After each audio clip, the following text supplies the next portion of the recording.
6 tahun guys. 6 tahun aku cuba untuk buat startup sendiri. Walaupun aku kerja full time, tapi aku ada cuba-cuba untuk buat startup, tengok video, buat SaaS apa semua. Finally this year, aku baru launch app ni 4 hari lepas. Sekarang Alhamdulillah lah, dia dah ada 120 orang register. Dan yang paling best kali ada 40 lebih orang subscribe. So aku jual 39 sebulan, RM99.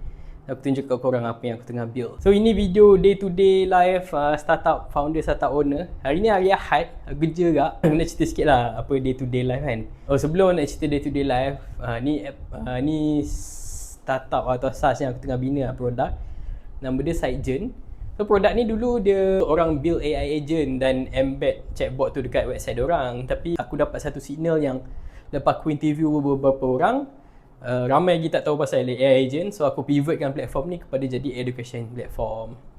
So inilah platform dia, korang boleh belajar AI agent, ada konsep, ada lab, ni sandbox lab. Lepas tu yang paling best ada bahasa Melayu, korang boleh belajar dalam bahasa Melayu jugalah.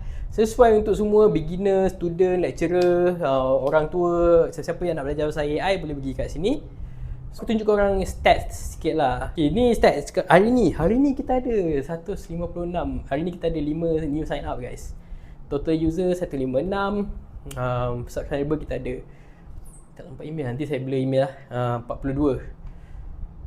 Okay, pengalaman sikit lah. Aku sebenarnya aku dah tahu, aku banyak tengok video orang build SaaS tau. So diorang kata diorang kena attend user. Sebab B2C kan, B2C ni business to consumer. Basically orang yang subscribe app kau adalah consumer, orang biasa. Business to consumer ni bagi aku sangat exciting lah. Sebab korang interact dengan user korang macam selalu.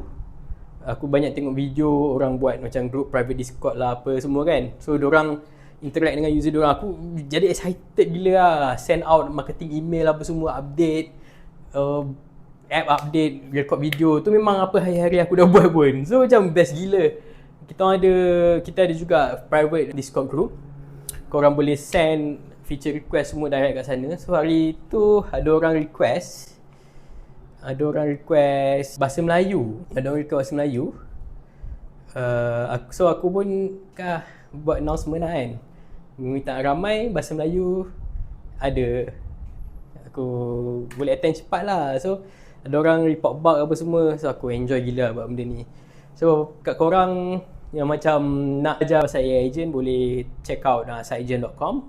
So hari ni macam tak ada apa sangat lah. Pagi tadi aku baru blast email untuk follow up user yang dah subscribe tapi diorang tak start course diorang lagi. So data point macam ni memang sangat penting lah. Dan bila ada AI sekarang ni, kau boleh suruh AI je tarik data tu dan blast email lah untuk follow up dengan diorang. Apa, tanya kenapa, apa tak start course lagi, busy ke apa, sebab diorang dah subscribe kan. Dan paling penting sekarang aku rasa it's not marketing, tapi keep on improving the product, get feedback.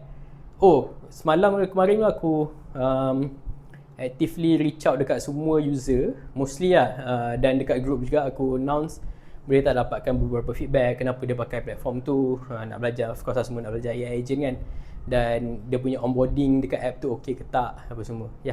Okay guys, tu saja update video untuk hari ni. Maybe ni vlog pertama update startup yang aku tengah build. Thank you so much. Jangan lupa like dan subscribe. See you. Bye.